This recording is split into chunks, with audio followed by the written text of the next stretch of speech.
जय श्री कृष्णा, जय श्री हरि, ओम नमः शिवाय।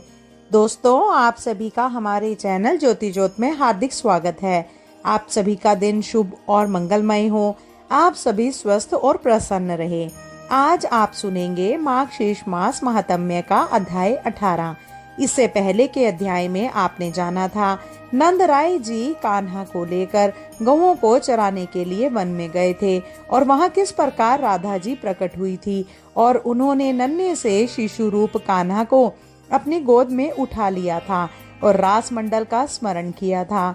आज के अध्याय में आप बहुत ही रोचक कथा सुनने वाले हैं, भगवान श्री कृष्ण और राधा जी के विवाह की। इस कथा में आप जानेंगे कि स्वयं ब्रह्मा जी ने वृंदावन में जाकर किस प्रकार भगवान श्री कृष्ण और राधा रानी का विवाह संपन्न कराया। इसके बाद क्या हुआ, इसका वर्णन अब सुनिए।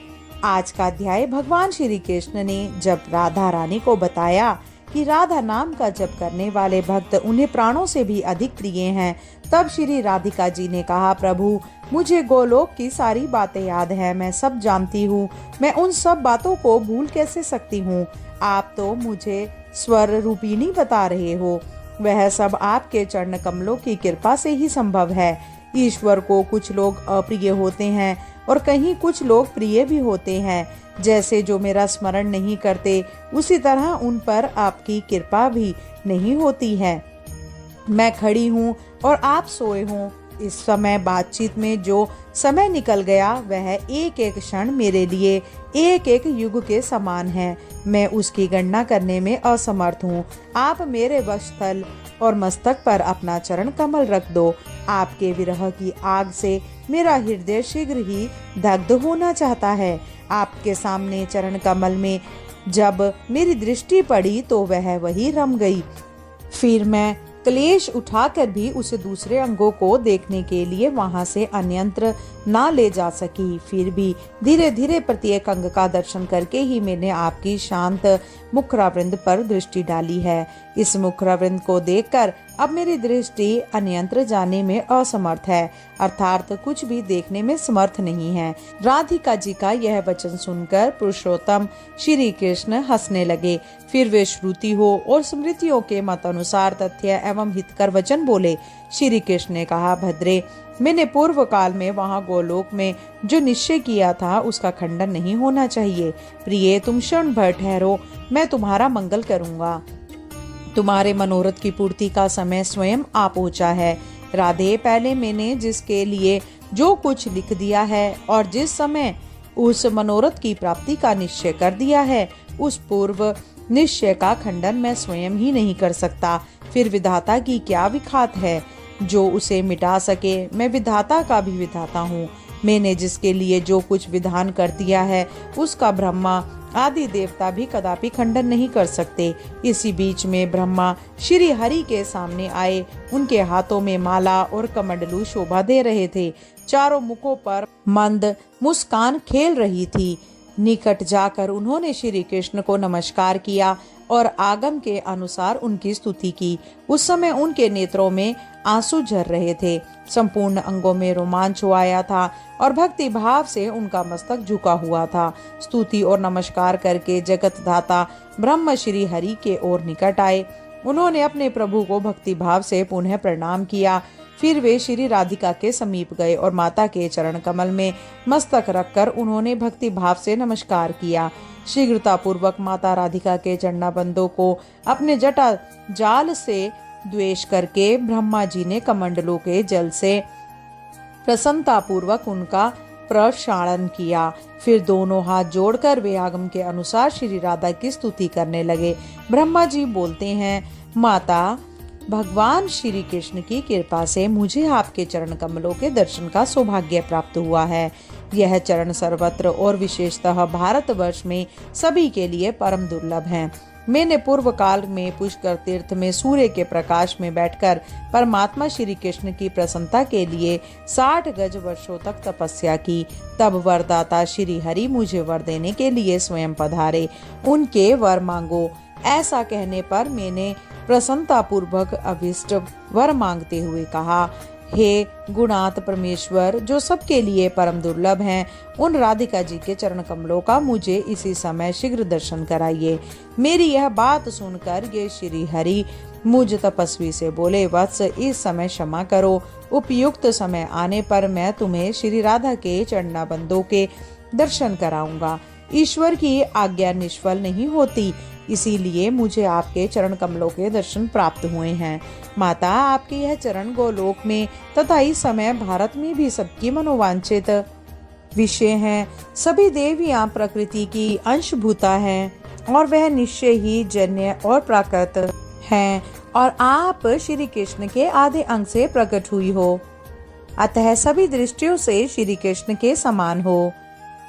परमात्मा श्री कृष्ण की आप देह रूपा हो, अतः आप ही इनकी आधारभूता हो। माँ, इनके प्राणों से आप प्राणवती हो और आपके प्राणों से यह परमेश्वर श्री हरि प्राणवान हैं। ओहो, क्या किसी शिल्पी ने किसी हेतु से इनका निर्माण किया है? कदापि नहीं अंबिके, ये श्री कृष्ण नित्य हैं और आप भी नित्या हो। आप इनकी अंश स्वरूपा हो और ये आपके अंश हैं। इसका निरूपण किसने किया है? मैं जगत श्रेष्ठ ब्रह्मा स्वयं वेदों का प्राकट्य करने वाला हूँ, और उस देव को गुरु के मुख से पढ़कर लोग विद्वान हो जाते हैं, परंतु वेद अथवा पंडित आपके गुणों या स्त्रोतों का साक्षात भी दर्शन करने में असमर्थ हैं। फिर दूसरा कौन आपकी स्तुति कर सकता है? स्त्रोत का जनक है ज्ञान, और सदा ज्ञान की जननी है बुद्धि। माँ राधे, उस बुद्धि की भी जननी आप हो। फिर कौन आपकी स्तुति करने में समर्थ होगा? जो ईश्वर के भी ईश्वर परमात्मा है, उनकी योग्य और अयोग्य भी समान कृपा होती है। जो पालन के योग्य संतान है, उसका क्षण क्षण में गुण दोष प्रकट होता रहता है, परंतु माता और पिता उसके सारे दोषों को स्नेह पूर्वक क्षमा करते हैं। यूं कहकर जगत श्रेष्ठा ब्रह्मा उन दोनों के सर्ववंद और सर्ववांछित चरण कमलों को प्रणाम करके उनके सामने खड़े हो गए। जो मनुष्य ब्रह्मा जी के द्वारा किए गए इस स्तोत्र का तीनों संध्याओं के समय पाठ करता है, वह निश्चय ही राधा माधव के चरणों की भक्ति एवं दास प्राप्त कर लेता है। अपने कर्मों का मूल छेद करके शूद्रज मृत्यु को भी जीतकर समस्त लोगों को लांगतान गोलोक धाम में चला जाता है। भगवान श्री नारायण कहते हैं, ब्रह्मा जी की स्तुति सुनकर श्री राधा ने उन्हें कहा, विधाते, तुम्हारे मन में जो अभिष्ट हो वह वर मांग लो। राधिका जी की बात सुनकर जगत सृष्टा ब्रह्मा ने उनसे कहा, माँ, आप दोनों के चरण कमलों की भक्ति ही मेरा अभिष्ट वर है, उसे ही मुझे दे दो। विधाता के इतना कहने पर श्री राधा ने तत्काल बहुत अच्छा कहकर उनकी प्रार्थना स्वीकार कर ली। तब गोनाथ ने पुनः भक्ति भाव से श्री राधा को प्रणाम किया, और उस समय उन्होंने श्री राधा और श्री कृष्ण के बीच में अग्नि की स्थापना करके उसे प्रज्वलित किया। फिर श्री हरि के स्मरण पूर्वक विधाता ने विधि से उस अग्नि में आहुति डाली। इसके बाद श्री कृष्ण पुष्प शैया से उठकर अग्नि के समीप बैठे। फिर ब्रह्मा जी की बताई हुई विधि से उन्होंने स्वयं हवन किया। इसके बाद श्री कृष्ण और श्री राधा को प्रणाम करके ब्रह्मा जी ने स्वयं पिता के कर्तव्य का पालन करते हुए उन दोनों से कौतुक अर्थात वैवाहिक मंगल कृत्य कराए और 7 बार अग्निदेव की परिक्रमा कराई। इसके बाद श्री राधा से अग्नि की परिक्रमा करवा कर श्री कृष्ण को प्रणाम करा के राधा जी को उनके पास बिठाया। फिर श्री कृष्ण ने राधा का हाथ ग्रहण करवाया और 7 वैदिक मंत्र पढ़ाए। इसके बाद वेदज विधाता ने श्री हरि के वश स्थल पर राधिका जी का हाथ रखवाकर राधिका जी के पृष्ठ देश में श्री कृष्ण का हाथ रखवाया। राधा से 3 वैदिक मंत्रों का पाठ करवाया और इसके बाद ब्रह्मा जी ने परिजात के पुष्पों की आजान लबिन माला श्री राधा जी के हाथों से श्री कृष्ण के गले में डलवाई। इसके बाद कमल जन्म विधाता ने पुनः श्री राधा और श्री कृष्ण को प्रणाम करके श्री हरि के हाथ से श्री राधा के कंठ में मनोहर माला डलवाई। फिर श्री कृष्ण को बैठाया और उनके वाम पार्श्व में मंद मंद मुस्कुराती हुई श्री कृष्ण हृदय राधा जी को भी बिठाया। इसके बाद उन दोनों ने हाथ जुड़वाए। इसके पश्चात उन दोनों ने हाथ जुड़वा कर 5 वैदिक मंत्र पढ़वाए। इसके बाद विधाता ने पुनः श्री कृष्ण को प्रणाम करके जैसे पिता अपनी पुत्री का दान करता है उसी प्रकार राधिका जी को उनके हाथ में सौंप दिया और भक्ति भाव से वे श्री कृष्ण के सामने खड़े हो गए।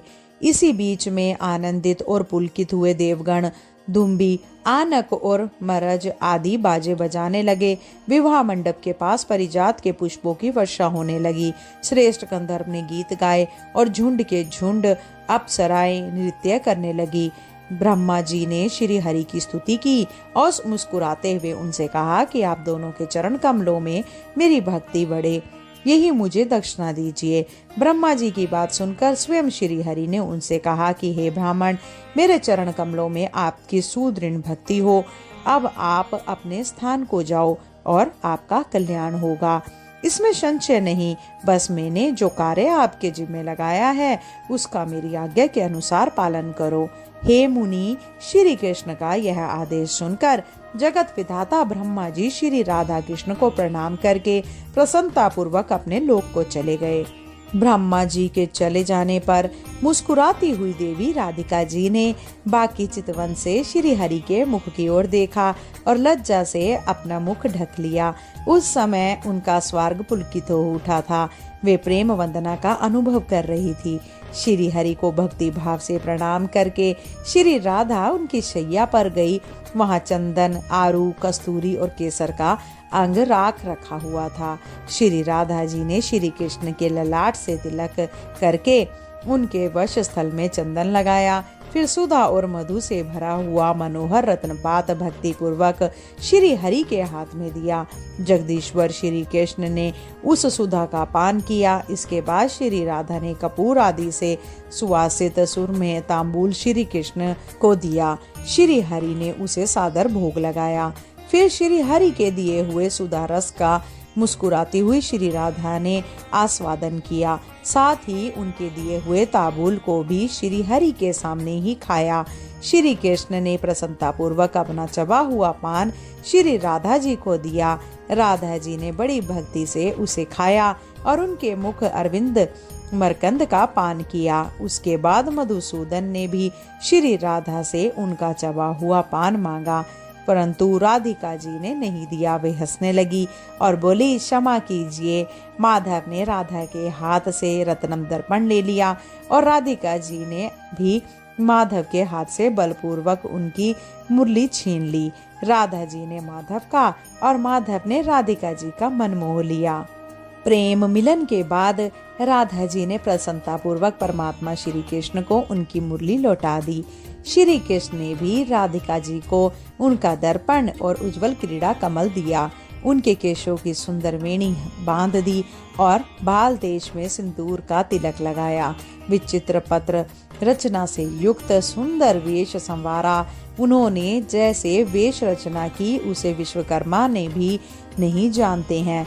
फिर सखियों की तो बात ही क्या है।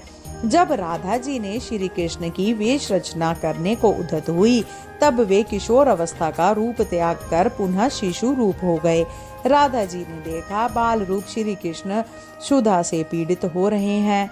नंद जी ने जैसे भयभीत अच्युत्य को दिया था उसी रूप में वे इस समय दिखाई दिए, अर्थात वन में जिस रूप में नंद राय जी ने शिशु रूप कान्हा को राधिका जी की गोद में दिया था उसी रूप में उन्हें वो दिखाई दिए। राधा जी व्यथित हृदय में लंबी सांसें खींच इधर उधर उस नव तरुण श्री कृष्ण को देखने और ढूंढने लगी। वे शोक से पीड़ित और विरह से व्याकुल हो उठी। उन्होंने कतार भाव से श्री कृष्ण के उद्देश्य से यह दीनता पूर्ण बात कही, महेश्वर, आप अपनी इस दासी के प्रति ऐसी माया क्यों करते हैं? इतना कहकर राधा जी पृथ्वी पर गिर पड़ी और रोने लगी। उधर बाल कृष्ण भी वहीं रो रहे थे। उसी समय आकाशवाणी हुई, राधा तुम क्यों रोती हो? श्री कृष्ण के चरण कमल का चिंतन करो।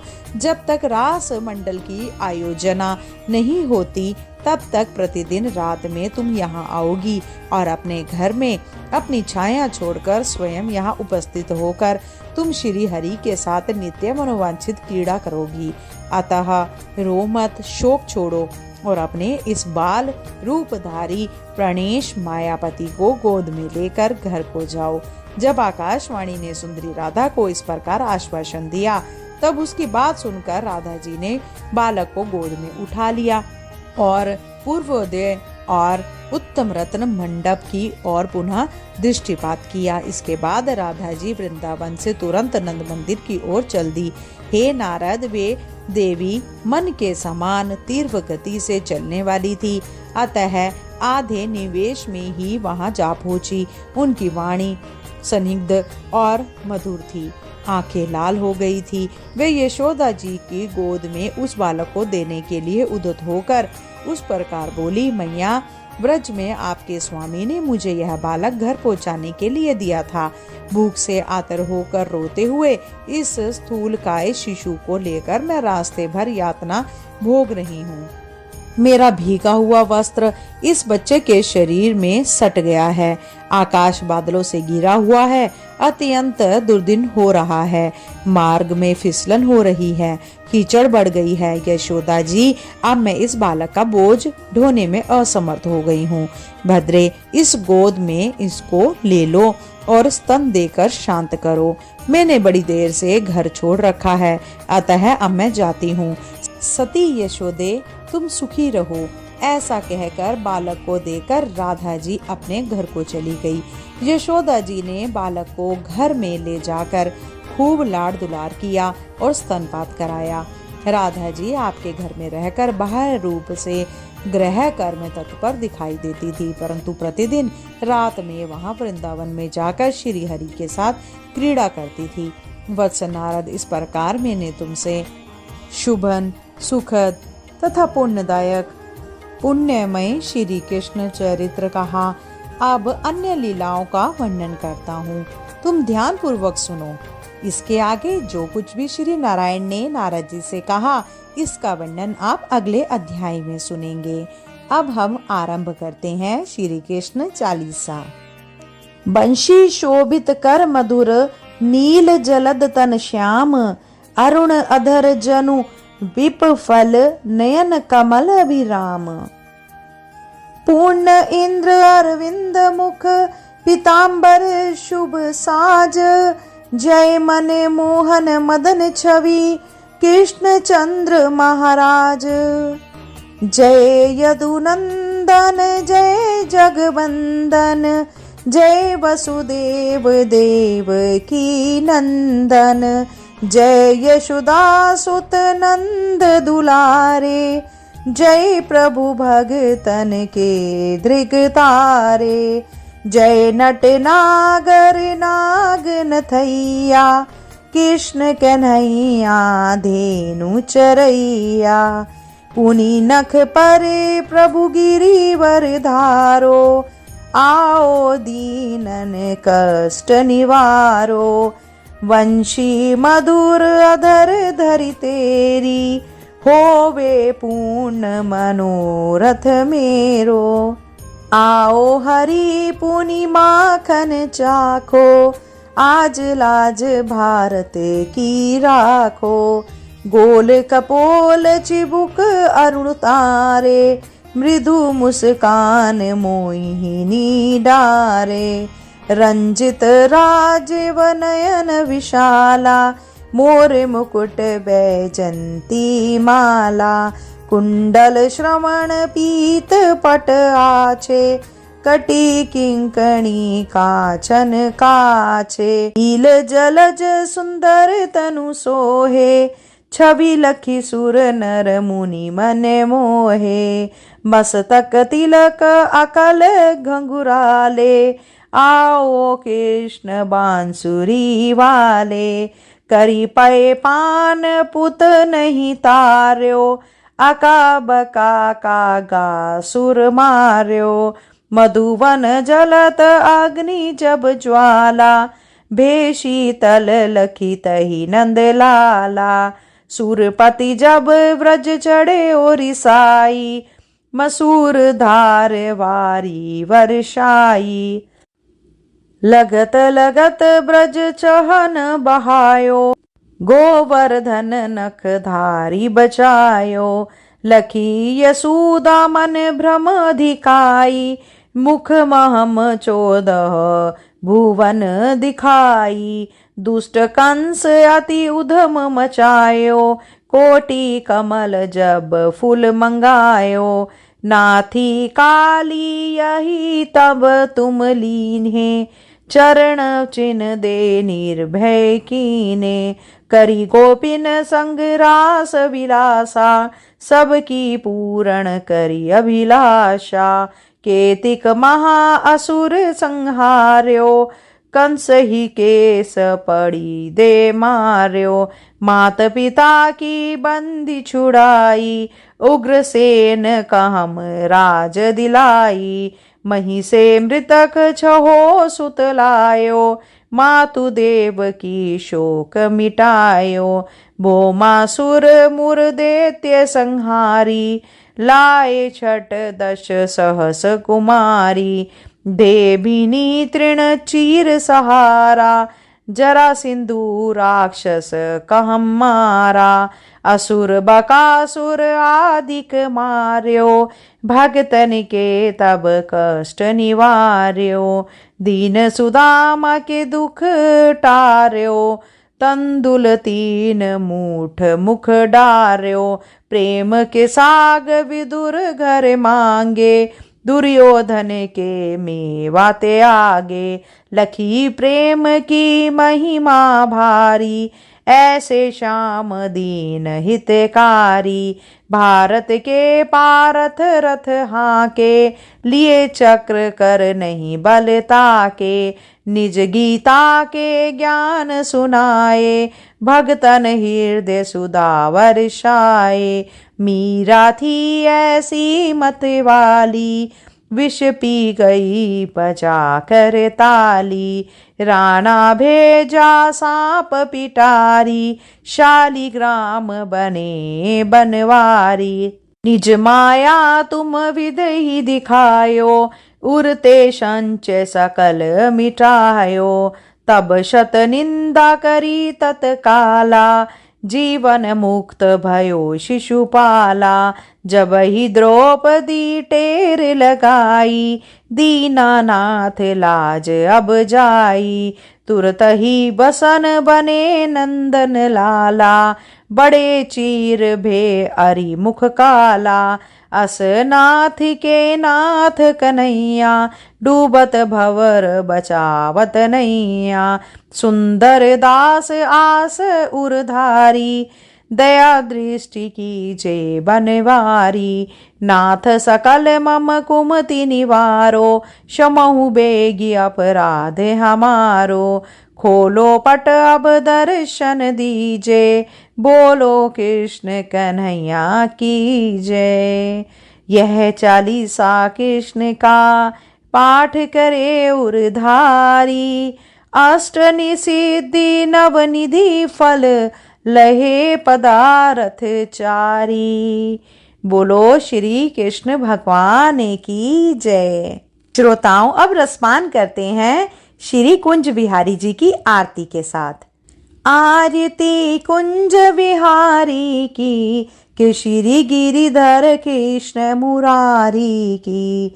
आरती कुंज बिहारी की, कि श्री गिरिधर कृष्ण मुरारी की। गले में बैजंती माला, बजावे मुरली मधुर बाला। श्रवणी में कुंडल झलकाता, नंद के आनंद नंद लाला। गगन सम अंग कांति काली, राधिका चमक रही आली। लतन में ठाड़ बन माली, भ्रमर सी अलक कस्तूरी तिलक, चंद्र सी झलक ललित छवि श्यामा प्यारी की, के श्री गिरिधर कृष्ण मुरारी की। आरती कुंज विहारी की, के श्री गिरिधर कृष्ण मुरारी की। कनकमय मोर मुकुट बिरसे, देवता दर्शन को तरसे, गगन सो सुमन राशि बरसे, बजे मुरचंग मधुर मृदंग, ग्वालिन संग अतुल रति गोप कुमारी की, के श्री गिरिधर कृष्ण मुरारी की। आरती कुंज विहारी की, श्री गिरिधर कृष्ण मुरारी की। जहाँ ते प्रकट भई गंगा, सकल मन हारिणी श्री गंगा, स्मरण ते होत मोह भंगा, बसी शिव शीस जटा के बीच, हरे अघ कीच चरण छवि श्री बनवारी की, के श्री गिरिधर कृष्ण मुरारी की। आरती कुंज विहारी की, के श्री गिरिधर कृष्ण मुरारी की। चमकती उज्ज्वल तट रेणु, बज रही वृंदावन बेनु, चहुम दिसी गोपी ग्वालन धेनु, हसत मृदु मंद चांदनी चंद, कटत भव खंद टेर सुन दीन दुखारी की, श्री गिरिधर कृष्ण मुरारी की। आरती कुंज विहारी की, के श्री गिरिधर कृष्ण मुरारी की। आरती कुंज विहारी की, के श्री गिरिधर कृष्ण मुरारी की। आरती कुंज विहारी की, के श्री गिरिधर कृष्ण मुरारी की। बोलो श्री बंसी बजैया कृष्ण मुरारी की जय, श्री कुंज विहारी की जय, राधा रानी की जय।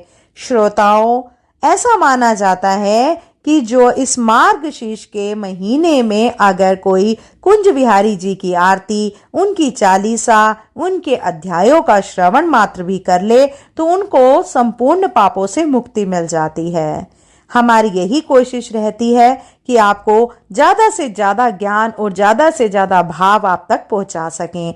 आज के लिए इतना ही। अगर आपको यह वीडियो का आनंद आया हो, अगर आपको जानकारी अच्छी लगी हो तो कृपया करके इस वीडियो को ज़्यादा से ज़्यादा फ्रेंड्स में, फैमिली में शेयर करें। और अगर आप चैनल पे नए हैं तो कृपया करके सब्सक्राइब अवश्य करें। जल्द मिलते हैं नई वीडियो, नई जानकारी के साथ। जब तक के लिए जय श्री कृष्णा, राधे राधे।